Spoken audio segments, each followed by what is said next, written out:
자 이렇게 그 주식시장이 좋을 때 부동산 문제까지 해결이 되면 이거는 정말 역사에 남는 맞아요. 성공한 대통령으로 기록됩니다. 그렇습니다. 자 그래서 부동산 관련 김원장 기자님께서 준비해 주신 내용 지금부터 부탁을 드리겠습니다. 어제 공급 대책 나왔잖아요. 공급 대책이 나왔어요. 간단하게 그 그래픽 하나 볼까요? 네. 여러분들 아시는 것처럼 지난해 하반기에도 정부가 공급 대책을 내놨는데 언론과 특히 보수 언론이나 이런 데서 공급이 너무 부족하다 해서 그래서 한 6만 가구 정도를 새로 짓는다 이렇게 이해하시면 되고요. 네, 요것만 잠깐 정리하면은 수도권에 6만 가구를 공급하는 공급 대책을 어제 이제 발표를 했는데 청년하고 신혼부부를 중심으로 해가지고 이제 공급을 한다는 거예요. 네. 그런데 이거 보면은 약간 좀 눈물겨운 게, 그러니까 제 느낌이에요.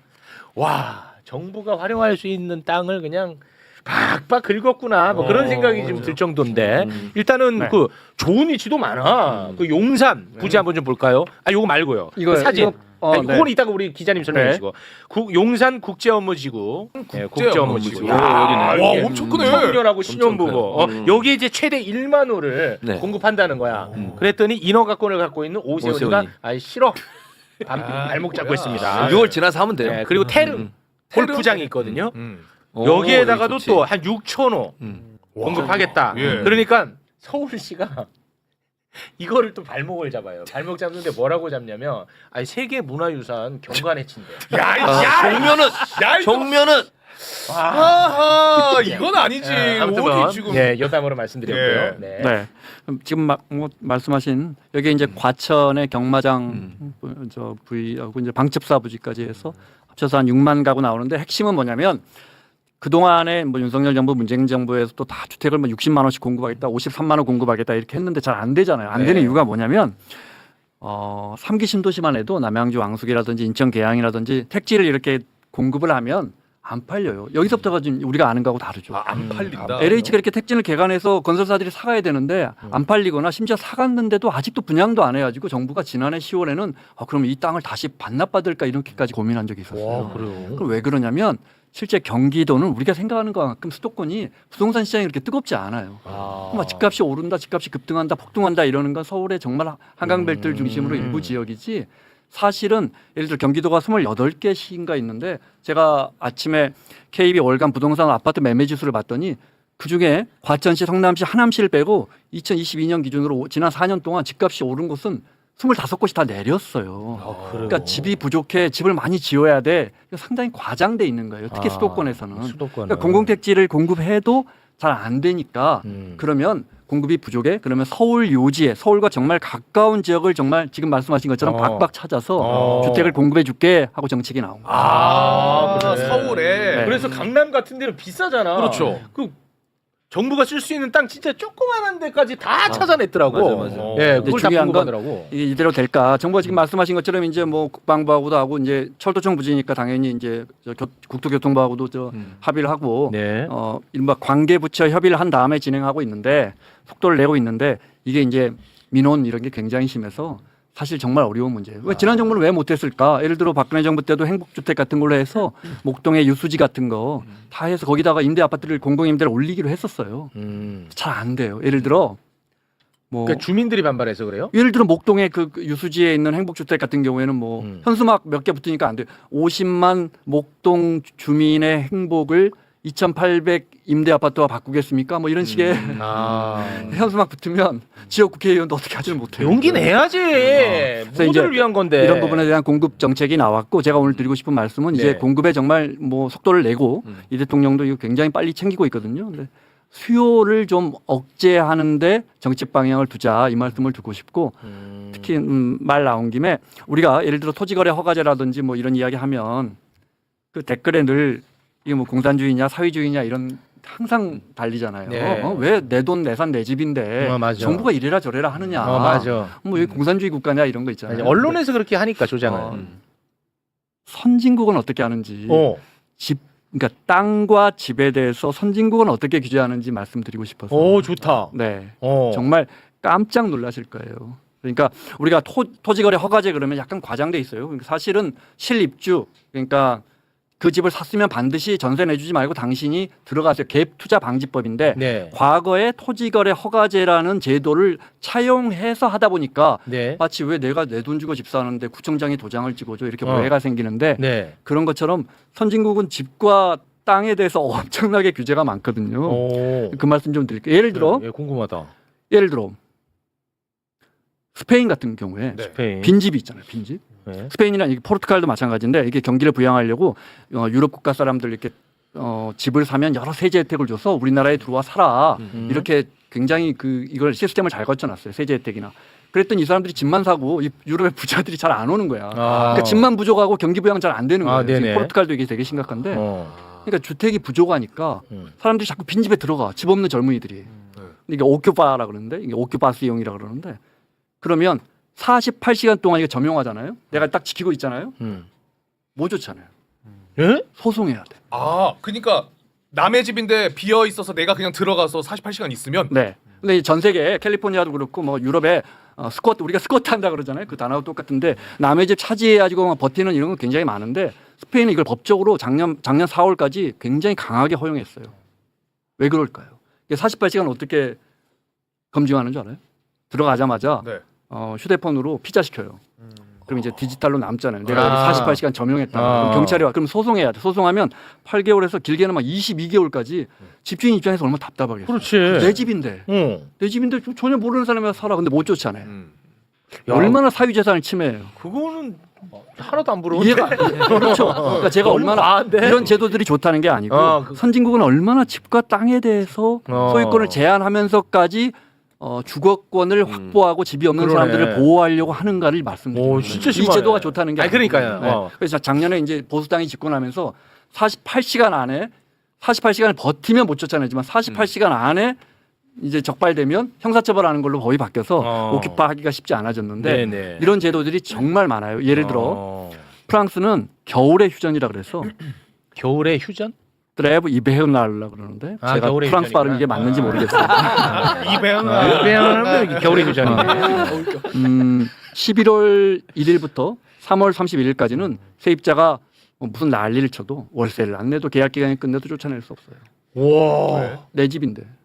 와 진짜 겨울에는 집이 없는 사람들을 보호하는 거예요. 나가라고 하지 마. 와. 겨울의 휴전이에요. 우리가 그랬으면 이건 뭐 북한이냐, 북한 가라 난리 났습니다. 우리 그랬으면. 겨울만 보호하는 게 아니고 와. 예를 들어 65세 이상이잖아요. 퇴거가 정말 어려워요. 물론 이런 제도가 다 좋다는 게 아니에요. 당연히 부작용이 생기죠. 집주인이라면 그러면 65세 이상이나 장애인들 퇴거가 어려우니까 아예 안 만약에 받겠지. 집주인이라면 어떻게 하겠어요? 애초에 안 받지. 세입자 뽑을 때 골라서 이제 받지. 가려서 뽑죠. 그러니까 65세 이상에 대한 공공임대가 자꾸 늘어나는 거예요. 그러니까 장점만 있는 건 절대 아니에요. 네네. 근데 제가 말씀드리는 건 그만큼 그런 거죠. 강력한 규제가 있다. 그래서 65세 이상을 프랑스에서 퇴거시키려면 퇴거 조건이 맞아야 되고 맞으면 어떻게 해야 되느냐? 그 나가는 세입자가 그 사람이 지불할 수 있는 가격의 그 근처 집을 집주인이 알아봐줘야 돼. 아니 뭐 이런 제도가 다 있어. 야 대단하네. 자 이러면 이렇게 말씀드리면 그거는 이제 유럽, 북유럽이나 뭐 프랑스 같은 나라들의 제도겠지 하실 거 아니에요. 네. 일본은 어떨 것 같아? 일본은 우리하고 비슷하지 않겠어요? 비슷한데. 일본 물론 이제 전세라는 제도는 없으니까 우리밖에 없으니까 일본도 다 이제 세입자는 월세인데 대부분 주택은 보통 임대 계약을 맺어요. 보통 임대. 우리가 보통이다 할 때 그 보통이에요. 네. 보통 임대 계약 맺으면 2년마다 한 번씩 갱신해. 우리처럼. 우리는 2+2 할 때 얼마나 반발이 많았어요. 그렇습니다. 내 집인데 왜 세입자가 들어와서 2년 더 살아? 이거 무슨 사회주의 아니야? 북한이냐고. 그렇죠. 베네수엘라 된다. 그래요. 일본 어떻게 할 것 같아요? 최 교수님 일본 어떻게 할 것 같아요? 모르지 일본 안 살아봐가지고. 와. 일본도 못 쫓아내요. 알고 계시네요. 네. 일본에 친구분들이나 뭐 특파원 갔다 온 동료들에게 물어보면 다 이게 다 알고 있는데 왜 보도 안 하는지 모르겠어요. 세입자가 원하지 않으면 안 나가요. 와. 그러면 매우 설득력 있는 이유를 대야지 내 집에 내가 들어갈 수 있어요. 와. 이 얘기를 왜 하는지를 사람들이 잘 모르네. 아, 지금? 아니 왜냐하면 네. 우리나라에서 정부가 부동산 대책을 내잖아. 그럼 예를 들어 뭐 규제 대책 나오잖아. 그러면 또 대한민국 언론에서 뭐 북한이냐 그렇지. 사회주의냐 공산주의 꺼져라 이런 걸 계속 하니까 맞아. 그래서 그런 거지. 그래서 지금 이 설명을 하는 거예요, 맞아, 여러분. 맞아, 맞아. 그러니까 제가 다시 이 말씀드리지만 제도가 좋다는 게 아니고 네, 네. 그러니까 선진국인 이게 사실은 우리가 다시 생산할 수 없는 재화라는 게 있잖아요. 기본적으로 땅, 뭐 이런 거 우리가 다 생산할 수 있잖아요. 땅은 땅, 생산이 뭐 안 돼. 바람, 뭐 바다 이런 거 생산, 이런 거 소유권이 안 되는데 땅만 소유권이 인정되잖아요. 그렇죠. 기본적으로 땅과 집을 갖고 있으면 항상 유리해요. 수천 년 동안 우리가 시장 맞아. 경제를 해오면서. 그러니까 시장 경제를 우리가 완성해 가면서 거기에 대한 그 소유권을 완전히 보장하지 않고 계속 규제해 왔던 거예요. 그 그렇지. 제도가 아직 선진국에 남아 있는 거예요. 그렇습니다. 그러니까 일본 같은 경우에는 그래서 얼마 전에 오사카에서 어떤 판결도 있었냐면 일본은 이제 노후 주택이 많잖아요. 근데 내가 집주인인데 새로 지어야 되니까 네. 오랫동안 살았던 할머니한테 좀 나가주시라고 해서 계약 기간 끝나고. 근데 법원이 이 할머니가 연세가 너무 많아서 여기서 오래 살았기 때문에 다른 데 가면 이 사람 거주하기 힘들다 적응하기가 그냥 계속 살게 해 이랬어요. 와. 이게 얼마나 이게 사유재산에 대한 침해예요. 그렇지. 그 정도라고요. 어. 나 집주인이 어떤 소송에서는 집주인이 나도 늙어서 나도 내 집에 엘리베이터 있는 내 집에 들어가고 싶다. 이랬는데 법원이 허락 안 하는 거예요. 그런 거 갖고는 안 돼. 예를 들어 내가 저기 뭐 나고야 어디죠 저 지방에서 교사를 하다가 도쿄에 발령이 나서 나도 이제 도쿄에 살게 됐으니까 도쿄에 있는 내 집에 입주하게 해주세요 하면 이제 허용을 해요. 명분이 뭐가 아니 기자님 이런 얘기를 왜 처음 듣죠? 그러니까 하셨어요 많이. 많이 했어? 기본적으로 땅에 대한 규제는 정말 너무나 제가 이제 뭐 독일 같은 나라는 말씀드리고 싶어요. 독일은 표준 임대료라 그래서 시에서 그쪽 동네는 예를 들어 청담동이군요. 임대료는 여기서 여기까지만 하세요. 이렇게 정해져요. 와, 그러면 우리나라 같으면 무슨 반시장주의자냐? 그렇지. 북한 가라. 그렇지. 바로 빨갱이다. 나옵니다. 베를린은 심지어 독일 말고 베를린시는 코로나 때 임대료 너무 올라가니까 임대료 묶어버렸어요. 임대료 그냥 오늘부터 1년 동안은 임대료 올리지 마세요. 그랬어요. 와. 네. 그러니까 제가 드리고 싶은 말씀은 댓글에 뭐 이게 사회 뭐 토지를 한다, 분양가 상한제를 한다. 분양가 상한제 우리밖에 없는 제도예요. 저는 이 제도가 좋은지 모르겠어요. 그런데 땅과 집에 대한 규제는 정말 상상을 초월해요. 다른 나라는. 네, 그러니까 댓글에 공산주의냐 사회주의냐 하시는 분들한테 꼭 드리고 싶은 말씀은 공산주의 사회주의 국가는 이런 생각 안 해요. 애초에. 서민 주거 안정이라든지 이런 생각 안 해요. 이분들이 주장하시는 게 유독 그러니까 중국이 합니까, 베트남이 합니까, 라오스가 합니까, 쿠바가 합니까? 그런 사람들은 이런 정책들을 생각도 안 해요. 근데 자꾸 이게 공산주의냐 하는 분들은 자꾸 이런 나라들과 결을 같이 하는 주장을 하고 있는 거예요. 그렇잖아요. 네. 그러니까 집에 대한 규제, 부동산 규제에 대해서 이게 무슨 시장주의를 어긋난다고 이야기하는 건 전혀 반대되는 주장이라는 전혀 반대되는 얘기입니다. 이런 얘기를 진짜 우리가 많이 해야 될 것 그렇죠. 같아. 맞아요. 그래야 이제 인식의 전환이 생기지. 그러니까. 안 그러고서는 이게 절대 변하지 않는다니까. 제가 김원장 기자님 방송 저 12구 대책 나왔을 때 이런 얘기를 똑같이 하셨어요. 어. 그러면서 뉴욕, 런던 이런 곳은 이제 사회생활 할 때는 그곳에 있다가 네. 은퇴하면 지방으로 가는데 우리나라는 그렇지 않는다라는 거 얘기하시면서 앞서 내용도 쭉 네. 얘기하신 거를 제가 듣고 너무 감동적이어서 어어. 종편 나가서 애들한테 꾸짖은 게 아니라 이렇게 얘기를 했어요. 네. 다 적어가지고 오, 잘했네. 공산주의자. 바로 너 사회주의자.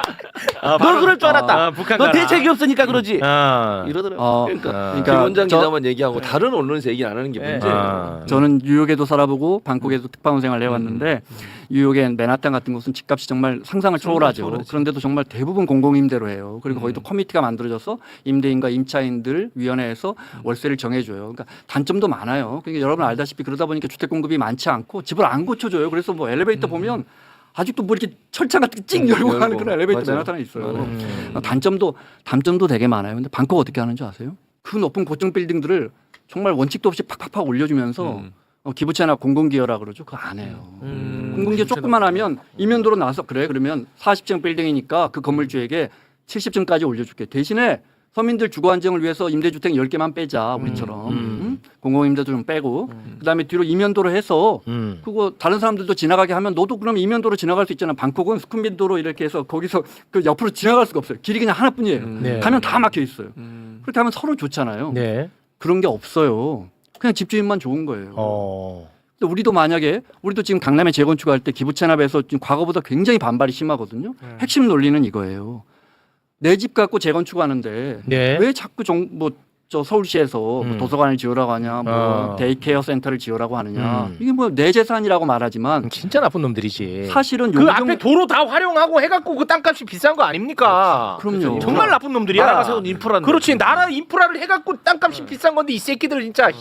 용적률을 굉장히 많이 올려주잖아요. 네. 하늘의 공간을 쓸 수 있는 그 권리를 2종이면 3종, 3종이면 뭐 뭐 준주거 이렇게 굉장히 올려준다고요. 그러면 수많은 아파트를 더 지어서 일반 분양하면서 조합원들에게는 가구당 수억 원의 이익이 온단 말이에요. 그렇습니다. 그러니까 그 중에 일부를 공공이 하려는데 지금 그 반발 심하니까 서울시가 어떻게 하는지 아세요?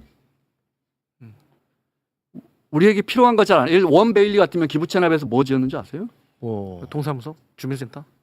카페. 카페? 전망 좋은 카페 같은. 우리 서울에 전망 좋은 카페가 부족해요. 넘치는데.